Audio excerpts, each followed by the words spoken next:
going on, Miami Heat fans? Ernest back again with another Miami Heat video. So guys, a few things I want to talk about before tonight's game against the New York Knicks. I want to go over some Miami Heat rumors.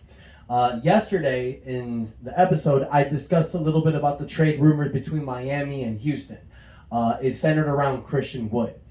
This could be a multiplayer package deal that surrounds around draft picks as well, but basically it's about filling out their salary needs. Now, right now, the guy that's on the Miami Heat's trading block is Duncan Robinson. He's not really on the block for the Heat. I think the Heat are just listening to offers. Duncan has struggled as of late. So I have my feelings about that, but before I talk about that, let me tell you guys some of the offers that I've heard. First was that, something centered around Christian Wood. Also, the Heat possibly getting somebody like Aaron Gordon, who's on an expiring contract. So that works good as well. Another trade that I was hearing about centered around a trade between the Dallas Mavericks and the Heat. It was Duncan Robinson and I believe Casey Opala for a trade surrounding Dorian Finney-Smith. Great player from the Dallas Mavericks. He's the guy that does all the little things. He fits Heat culture, basically. He's averaging 10 points a game, 4 rebounds, 2 assists, 36% beyond the arc, and he's only getting paid $4 million a year. He's on a 3-year salary worth $12 million. You'd have to, add some other people, maybe a Max Keebler, some other guys with expiring contracts to fit that around. The Heat might have to add some players as well. Maybe, again, like a KZ Opala, something like that. Then after that, I heard another deal surrounding the Sacramento Kings with Harrison Barnes. That is another offer as well. That's something I do like a little bit more. Harrison Barnes is a proven player. He won the NBA championship with the Golden State Warriors in 2016. He's 29 years old. He's at his peak right now. You know what you're getting with Harrison Barnes. He's averaging pretty much similar numbers to Duncan Robinson, a little bit better. He's averaging 16 points a game, 6 rebounds, even averaging better beyond the arc, 40%. He's getting paid a little bit less. He's on a 4-year contract worth $85 million. So the numbers might match. Sacramento might have to throw in another draft pick there. I heard, a possible, 2024 pick, someone like that. But the deal is centered around Harrison Barnes and Duncan Robinson. So there you go. There's your 3 rumors surfacing as of right now, and a lot more are going to come, but I want to keep you guys updated. So it's a deal surrounding Christian Wood in Houston, a deal surrounding Dorian Finney-Smith in Dallas, and then a deal surrounding Harrison Barnes in Sacramento.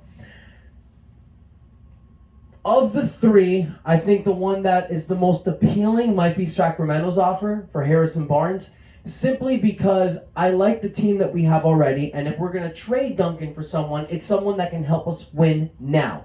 Between those 3 guys, Harrison Barnes has the most experience. He's won before, and he's at the peak. Christian Wood, I like Christian Wood. He's an exceptional talent, but he's young. There's a lot of drama surrounding him.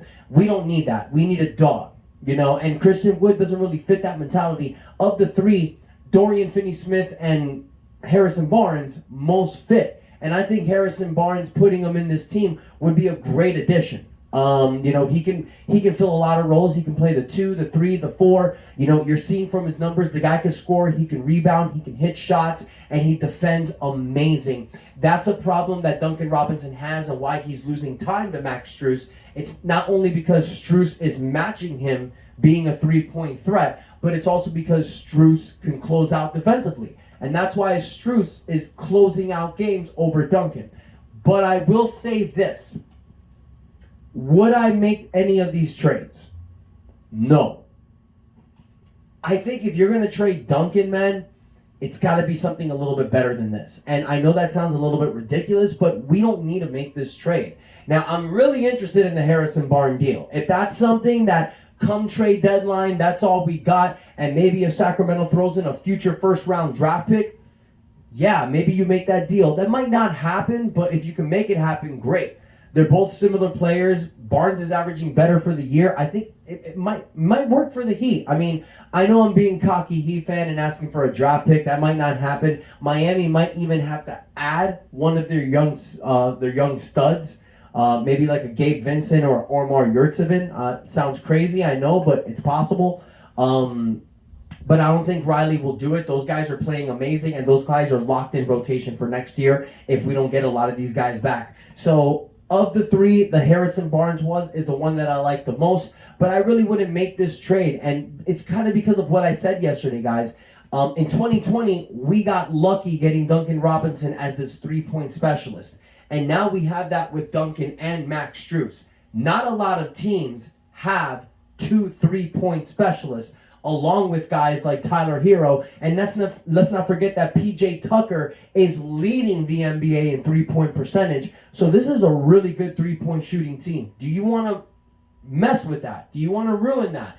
Duncan is also very favorable in the locker room. That's another thing about making trades in the middle of the season. You're bringing somebody brand new in who doesn't know the playbook, who has to get acclimated with the system.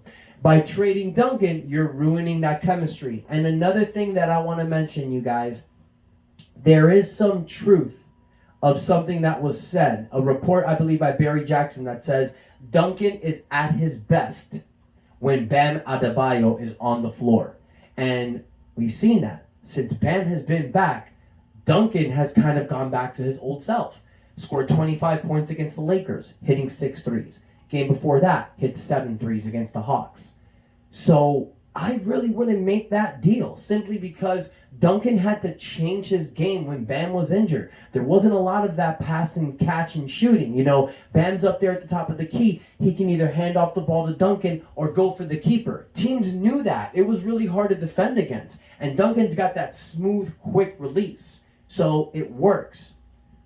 The great thing about this is that the trade deadline is not now. It's in a few weeks. So the Heat have time to sit back and field the best offers. I love it. We are in the driver's seat. So I want to know what you guys think about those offers. Do you like any of them in particular, or do you believe we should just keep Duncan? That's what I feel. I want to know your guys' thoughts. Moving on. I said it yesterday, but I want to say it again today. Victor Oladipo got a full set of reps in practice. After practice finished, he actually played a full session with Anthony Carter. Dude was sweating. He's looking ready. The Miami Heat are poised to bring Victor Oladipo back sometime in February. They want him to get to 100% Miami Heat shape. Last year, he was playing with a torn quad, and he still did some damage. Where Victor Oladipo's game is really going to come in is on the defensive end. Now we got Kyle Lowry and we have Victor Oladipo to shut down the opposing starting point guard. That is going to be a threat. Now, unfortunately, when Victor comes back and when this team becomes fully healthy, you are going to see diminished minutes from guys like Gabe Vincent, Omar Yurtseven, which you've already seen, and possibly Caleb Martin. Now, Caleb Martin took over Markieff Morris's job, so I don't see Caleb Martin, losing any minutes to Markieff. But when Victor comes back, some people are going to have to eat it. And I think the person that's going to eat it the most is Gabe Vincent. Victor is proven. He's a former All-Star. He's going to come back and get his time. So, with that being said, with the trade deadline coming around, if a possible really great deal comes in and what you got to give up is a Gabe Vincent and a Markieff Morris, remember Miami Heat has made those type of deals, getting a guy like Trevor Ariza, Jay Crowder. We can pull a package where you're putting in a Gabe Vincent, Markieff Morris,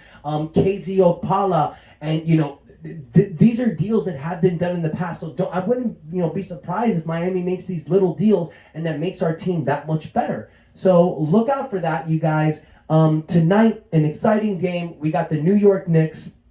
New York is at the 11th seed. We're still keeping our number 1 seed, so a win tonight will keep us at first. We lose tonight, we go down the bracket. We'll go down to 3rd seed.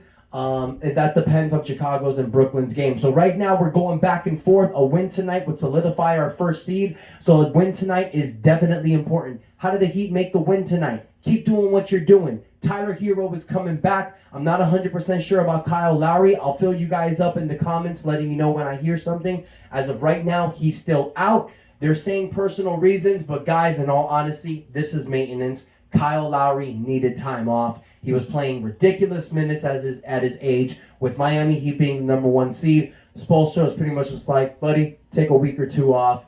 When we get you back, we'll be fully healthy, fully ready to go. So I'm excited. I'll be watching tonight's game. You guys let me know what you think. Let me know about the rumors of the trades. Let me know what y'all think about it. I want to thank you guys for your